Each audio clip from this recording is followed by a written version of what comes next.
Middle east की सबसे बड़ी जंग अब खत्म होने वाली है, क्योंकि हमास और इजराइल के बीच आखिरकार सीजफायर को लेकर समझौता हो ही गया। करीब 15 महीने की तबाही के बाद वो दिन आया जब दो कट्टर दुश्मनों ने हाथ मिला लिया। जी हां, हमास के साथ सीजफायर पर इजराइल की कैबिनेट ने अपनी मुहर लगा दी है। हालांकि ये युद्ध विराम कल यानी कि 19 जनवरी से लागू होगा।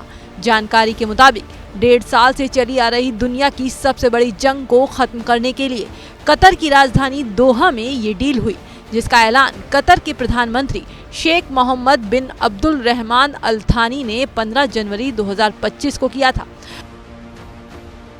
और अब खबर है कि बेंजामिन नेतन्याहू ने इस पर सहमति जता दी। इस समझौते के तहत अब दोनों देशों के बीच जंग नहीं होगी और बंधक रिहा होंगे।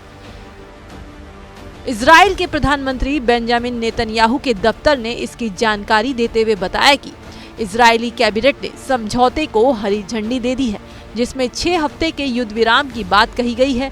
बंधकों और कैदियों को रिहा करने के मकसद से ये समझौता किया गया है। बताया जा रहा है कुल 3 फेज में डील को पूरा किया जाएगा। पहले फेज में 6 महीने का शुरुआती सीजफायर होगा। इजराइल के सैनिक गाजा से वापस आएंगे और गाजा के विस्थापित फिलिस्तीनी वापस अपने घर जाएंगे। हमास बंधकों को छोड़ेगा तो इजराइल फिलिस्तीनी कैदियों को।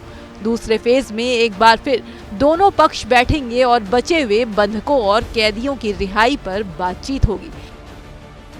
इसके बाद आखिरी फेज में गाजा को फिर से बसाने का काम होगा। नई बिल्डिंग, नई सड़क सब बनेंगे।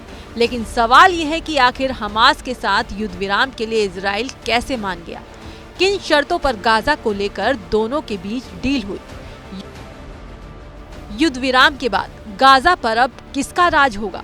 और अगर युद्ध विराम का ऐलान हो चुका है तो क्यों इजराइल अब भी गाजा पर बम बरसा रहा है? ये सवाल सबसे अहम है। हालांकि इस बारे में कयास लगाए जा रहे हैं कि ट्रंप की धमकी का असर ये डील है। दरअसल डोनाल्ड ट्रंप ने हमास को धमकी दी थी कि अगर उनके शपथ ग्रहण से पहले बंधकों को नहीं छोड़ा गया तो वो मिडिल ईस्ट में नर के दरवाजे खोल देंगे।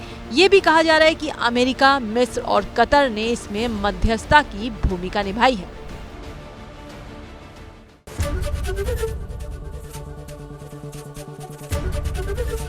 एबीपी गंगा, खबर आपकी, जुबान आपकी।